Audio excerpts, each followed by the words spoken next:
स्वागत है फ्रेंड्स। और आज हम क्लास 11th की unit first diversity in the living words के बारे में डिस्कस करने जा रहे हैं, जिसमें हम पहले जो चैप्टर, ये यूनिट है हमारी, और उसमें चैप्टर के बारे में डिस्कस करेंगे। इसमें कितने चैप्टर दे रखे हैं? तो चैप्टर फर्स्ट है द लिविंग वर्ड, जीव जगत, बायोलॉजिकल क्लासिफिकेशन, जीव जगत में वर्गीकरण, प्लांट किंगडम, वनस्पति जगत, एनिमल किंगडम, प्राणी जगत। तो ये 4 चैप्टर में डिवाइड है। कौन सा? Diversity in the living word, यानी कि जीव जगत में विविधता। तो सबसे पहले हम लिविंग वर्ड यानी कि जीव जगत का, यानी कि पहले चैप्टर का इसमें डिस्कस करेंगे। तो आप देख सकते हो कि पहले हम सबसे पहले जान लेते हैं कि बायोलॉजी के बारे में। बायोलॉजी क्या है? तो जो बायोलॉजी शब्द है 2 शब्दों से मिलकर बना है, बायो प्लस लॉगस। बायो का मतलब होता है लाइफ यानी कि जीवन, और लॉगस का मतलब अध्ययन, यानी कि जीवन के अध्ययन को ही हम बायोलॉजी कहते हैं। तो बायोलॉजी के बारे में ये चीज़ जानना जरूरी है। अब बायोलॉजी शब्द का सबसे पहले जो प्रयोग किया था, बताया था, वो किसने बताया था? सर्वप्रथम जो प्रयोग फ्रांस के वैज्ञानिक थे, कौन से? लेमार्क एंड ट्रेविनस ने सन 1802 में किया था। जो बायोलॉजी शब्द था उसका प्रयोग किसने किया था? लेमार्क एंड ट्रेविनस ने बायोलॉजी शब्द दिया था 1802 में, 82 में दिया था। अब इसके बाद हम अध्ययन करते हैं कि बायोलॉजी में बहुत सारी ब्रांचेज आती हैं, लेकिन हम कुछ ही ब्रांच के बारे में डिस्कस करते हैं। वो बाकी की अलग अलग स्टडी पे, अलग अलग पढ़ाइयों पे मैटर करती हैं, लेकिन हम जब 11-12 में पढ़ते हैं तो इन्हीं के बारे, इन शाखाओं के बारे में ज़्यादा अध्ययन करते हैं। वो कौन सी है? मेन ब्रांच ऑफ बायोलॉजी, प्राणी विज्ञान और वनस्पति विज्ञान। प्राणी विज्ञान को जूलॉजी कहा जाता है, और प्राणी विज्ञान के फादर कौन, किसको कहा जाता है? अरिस्टोटल को या अरस्तु को, फादर ऑफ जूलॉजी एरिस्टोटल। वनस्पति विज्ञान के पिता किसको कहा जाता है? थियोफ्रस्ट के, फादर ऑफ बॉटनी थियोफ्रस्ट। ओके, यहाँ पे हमने प्राणी विज्ञान की बात की, बायोलॉजी के भी पिता एरिस्टोटल को कहा जाता है। तो ये 2 क्वेश्चन आपके 3 हो गए जो पूछ लिए जाते हैं। अब हम यहाँ पे मेन क्वेश्चन आ जाता है लिविंग थिंग्स, यानी कि सजीव क्या है? सजीव। ओके, सजीव। तो सजीव के बारे में फीचर्स ऑफ लिविंग ऑर्गेनिज्म, यानी कि उनके जो फीचर हैं, लक्षण हैं, उनके बारे में हमें जानना है कि जो सजीव होते हैं उनमें क्या क्या लक्षण पाए जाते हैं जब वो सजीव माने जाते हैं। तो सजीवों में कुछ संगठनात्मक और क्रियात्मक लक्षण पाए जाते हैं जिसके कारण वो निर्जीवों से अलग होते हैं। ओके, तो वो कौन कौन से होते हैं उनके बारे में हम देख लेते हैं। तो पहली बात तो आपको यही आना चाहिए कि कौन कौन से लक्षण पाए जाते हैं। तो हम पहले जो याद करते थे उससे डिफरेंट यहाँ 11 में पढ़ेंगे। तो growth, reproduction, metabolism, cellular organisation और कॉन्शियसनेस या होमोस्टेसिस बोलते हैं। ग्रोथ को हम वृद्धि बोलेंगे, रिप्रोडक्शन को प्रजनन, मेटाबॉलिज्म को उपापचय, और सेलुलर ऑर्गेनाइजेशन को कोशिकीय संगठन बोला जाता है। और यहाँ पे होमोस्टेसिस को साम्यता बोला जाता है। ओके, तो ये हमारे क्या है? फीचर हैं। लेकिन हम कैसे मान लें कि ये जो बताए गए हैं ये सारे सजीव के गुण हैं? तो हम एक एक चीज़ के बारे में डिस्कस करेंगे, जैसे वृद्धि और विकास। अब इसमें क्वेश्चन आ जाता है कि कौन कौन से, यहाँ तक तो ये हो गया कि ये क्या है? सजीवों के लक्षण हैं, पर हम ये कैसे परिभाषित करेंगे कि ये सजीवों के लक्षण हैं? तो क्वेश्चन पूछा जाता है कि इनमें कौन से परिभाषित लक्षण हैं, यानी इनको परिभाषित किया जा सकता है, या हम क्या बोलेंगे डिफाइनिंग फीचर कौन कौन से हैं। तो डिफाइनिंग फीचर और नॉन डिफाइनिंग फीचर के बारे में डिस्कस करेंगे। तो डिफाइनिंग फीचर क्या होते हैं कि जो पूर्ण रूप से सेटिस्फाई करें, पूर्ण रूप से परिभाषित करें कि इनमें कोई अपवाद तो नहीं है, अपवाद तो नहीं है। अगर इनमें अपवाद होता है तो ये कैसे होते हैं? Non defining feature. और जिनमें अपवाद नहीं होता है वो कैसे होते हैं? Defining feature. अब देखते हैं कि ग्रोथ और रिप्रोडक्शन में अपवाद है या नहीं है। तो ज़्यादातर हमें ग्रोथ और रिप्रोडक्शन में इसको क्या बोलते हैं? हम नॉन डिफाइनिंग फीचर बोलते हैं, क्योंकि इनमें अपवाद पाए जाते हैं, बाकी में अपवाद नहीं पाए जाते। अब वो कैसे पाए जाते हैं उनके बारे में हम डिस्कस कर लेते हैं। तो याद रखना, डिफाइनिंग और नॉन डिफाइनिंग क्या होता है? यानी कि वो लक्षण जिनमें कोई अपवाद ना हो, यानी कि पूर्ण रूप से कहा जा सके कि हाँ ये सजीवों के लक्षण हैं, तो उसको हम डिफाइनिंग फीचर बोलेंगे। और जिनमें पूर्ण रूप से क्या पाया नॉन डिफाइनिंग फीचर बोलेंगे, और अपवाद पाया जाता है, और जिनमें नहीं पाया जाता उनको डिफाइनिंग बोलेंगे। अब आगे देखते हैं। अब देख लेते हैं ग्रोथ किस प्रकार से डिफाइनिंग या नॉन डिफाइनिंग फीचर है। हमें पता है कैसा है, नॉन डिफाइनिंग फीचर है या नॉन डिफाइनिंग फीचर। तो कैसा पता करेंगे? तो हम देखते हैं। देखो, तो ग्रोथ की जो डेफिनेशन क्या होती है? ये सजीवों का एक महत्वपूर्ण लक्षण है। सजीवों में वृद्धि दोनों प्रकार की होती है, आंतरिक और बाह्य, और उपापचय क्रिया परिणाम है। तो हम देखते हैं कैसी है ये। तो जो वृद्धि होती है वो कैसे होती है? Increase in mass and increase in number. Number मतलब सेल में डिवीजन होना। क्या होना? सेल में डिवीजन होना। ओके, सेल में डिवीजन। ओके, सेल में डिवीजन होना, ये क्या होता है? इंक्रीज इन मास और इंक्रीज इन नंबर। संख्या और द्रव्यमान में, किसमें? द्रव्यमान में बढ़ना ही क्या है? बढ़ना वृद्धि कहलाती है। ओके, यानी संख्या और द्रव्यमान में बढ़ना ही किसी सजीव का, तो वो क्या है? इसके वृद्धि कहलाती है, इसका महत्वपूर्ण गुण होता है। ओके, लेकिन ये क्या होता है या नहीं होता? संख्या में वृद्धि होती है या नहीं होती है, ये इसकी परिभाषा है। लेकिन मैंने क्या बताया? सजीवों में वृद्धि आंतरिक भी होती है और बाह्य भी होती है। यानी कि इंट्रिंसिक ग्रोथ भी होती है और एक्सटर्नल भी होती है। तो वो कैसे होती है? और एक और याद रखना, ये क्या होता है, उपापचय यह उपापचय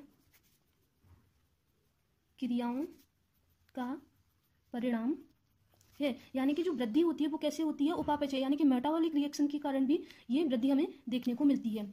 अब हमने क्या बोला कि जो सजीवों में जो वृद्धि होती है वो ग्रोथ कैसी होती है, जो ग्रोथ के बारे में बात कर रहे हैं, ग्रोथ कैसी होती है, 2 टाइप्स की होती है। एक कैसी होती है हमारी आंतरिक वृद्धि।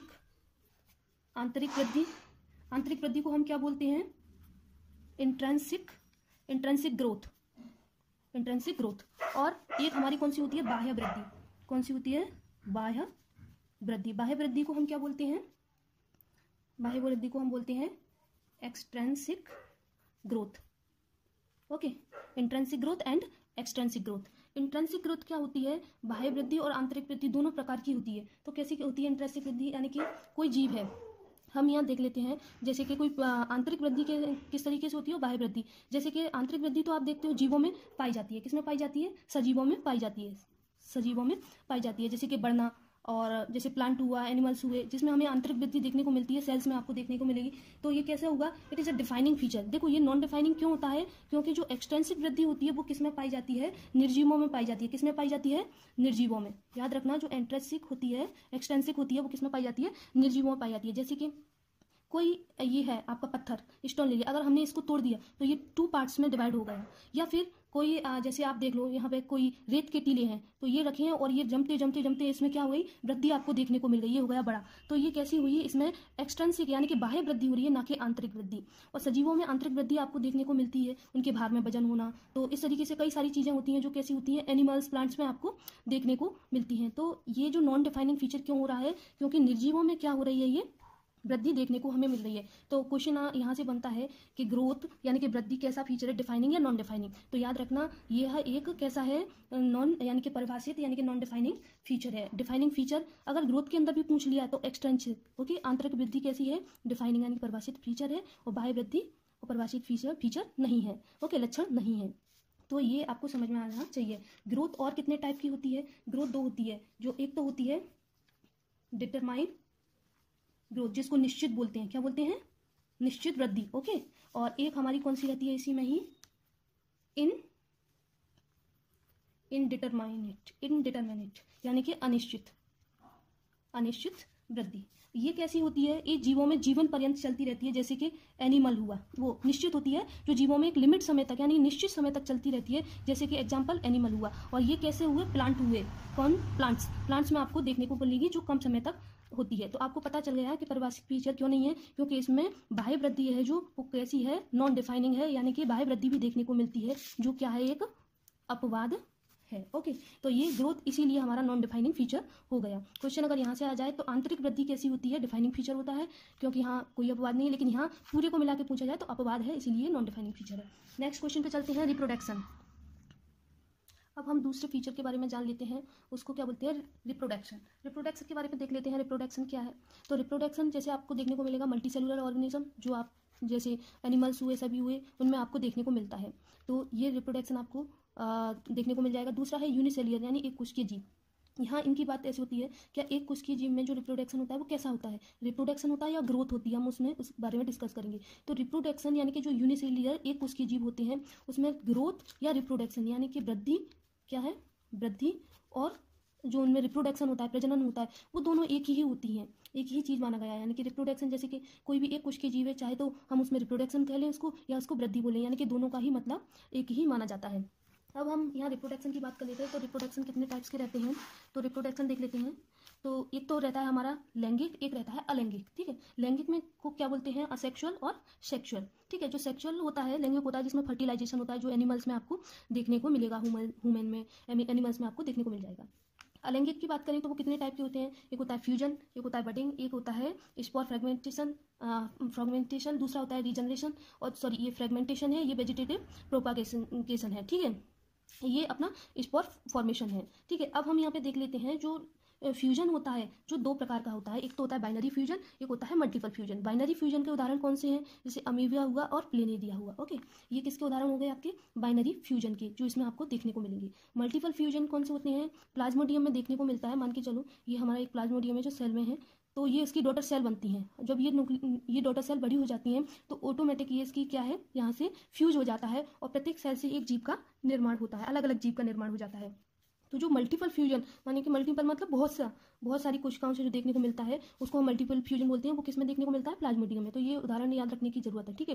बाइनरी फ्यूजन अमीबा और प्लेनेरिया में। इसका मतलब क्या होता है, जैसे अमीबा हुआ, एक जीव है अमीबा, ठीक है, और जब वो कहीं से कट गया, इसने ये कर लिया, तो उससे दो अलग अलग जीवों का निर्माण हो जाता है, वो बाइनरी फ्यूजन होता है। अब हम यहाँ देख लेते हैं बडिंग के बारे में। ओके, बडिंग क्या है, तो बडिंग जो सेकंड बताया था, बडिंग जो ईस्ट और हाइड्रा में आपको देखने को मिलती है। बडिंग जैसे ये अपना ईस्ट हुआ, यहाँ पे आप देख लो इस तरीके से इसमें ये कलिका का निर्माण होगी, एक अलग कलिका ये निकल जाएगी, स्पोर निकल जाएगा। तो आप देखो आपको क्या देखने को मिलेगा, ये वहाँ से अलग जीव का निर्माण हो जाता है। ऐसे ही हाइड्रा में ये आप देख सकते हो, यहाँ से एक अलग इसकी जो कलिका कट जाएगी और वहाँ से क्या है, अलग हाइड्रा का निर्माण हो जाएगा, यानी कि दूसरा जीव हो जाएगा। दूसरा है स्पोर फॉर्मेशन। स्पोर फॉर्मेशन होता है राइजोपस में देखने को मिलता है, जिसको ब्लड मॉड्यूल्स बोलते हैं। आप देखोगे जब इस तरीके के इसमें बनने लगेंगे, जो स्पोर बनने लगेंगे और इनमें फ्यूजन होगा, यानी कि ये जो फट जाएंगे तो दूसरे उसका निर्माण हो जाएगा, यानी कि स्पोर का निर्माण हो जाएगा, जो जिसे ब्लड मॉड्यूल बोलते हैं। ओके, नेक्स्ट है हमारा रीजनरेशन। रीजनरेशन तो ये कैसा होता है, दो प्रकार का होता है, एक रीजनरेशन, एक ट्रू रीजनरेशन, एक जनरेशन। ट्रू रीजनरेशन में क्या होता है, आप देखोगे तो इसमें जैसे कि प्लेनेरिया हुआ, उदाहरण देखते हैं। तो प्लेनेरिया कैसा है कि एक जीव है, ये कट गया, एक जीव के कितने भी टुकड़े हो जाए, उस जीव से अलग जीव का निर्माण हो जाएगा, तो ये ट्रू रीजनरेशन होता है। ओके, याद रखना, इसको मॉर्फोलेक्सिस टाइप बोलते हैं, ठीक है। मॉर्फोलेक्सिस जो ट्रू रीजनरेशन होता है उसको मॉर्फोलेक्सिस टाइप का जनरेशन बोलते हैं। जैसे कि और जनरेशन आपको किसमें देखने को मिलेगा, लिजार्ड एंड स्टारफिश। लिजार्ड मतलब छिपकली, आप छिपकली देख लो, उसकी पूंछ कट जाएगी तो उसमें किसी नई जीव का निर्माण नहीं होगा कि पूंछ कट गई तो वहाँ से दूसरी छिपकली बन जाए, नहीं, वहाँ से उसकी दूसरी पूंछ का ही निर्माण हो जाएगा, लेकिन दूसरा जीव नहीं बनेगा, तो वो ट्रू जनरेशन नहीं है, ठीक है। वो एपीमॉर्फोसिस टाइप का जनरेशन बोलते हैं, ठीक है। और स्टारफिश और किसमें, लिजार्ड में देखने को मिलता है, और ट्रू जनरेशन किसमें, प्लेनेरिया में देखने को मिलता है। ओके, नेक्स्ट है फ्रेगमेंटेशन। इसका उदाहरण है स्पैरोगारा, जो हम इसकी जब डिटेल पढ़ते हैं सारी रिप्रोडक्शन की, यहाँ बता दिया गया है, लेकिन हम अलग चैप्टर होता है उसमें पढ़ते हैं, ठीक है। तो लेकिन यहाँ इसके बारे में बता दिया गया है, तो स्पैरोगारा में हमको ये देखने को मिलता है, इस प्रकार का इसमें क्या होता है, रिप्रोडक्शन देखने को मिलता है। तो आज चैप्टर में हम इतना ही पढ़ेंगे, नेक्स्ट आगे देखेंगे, ठीक है। तो आगे का पार्ट आपको नेक्स्ट देखने को मिलेगा।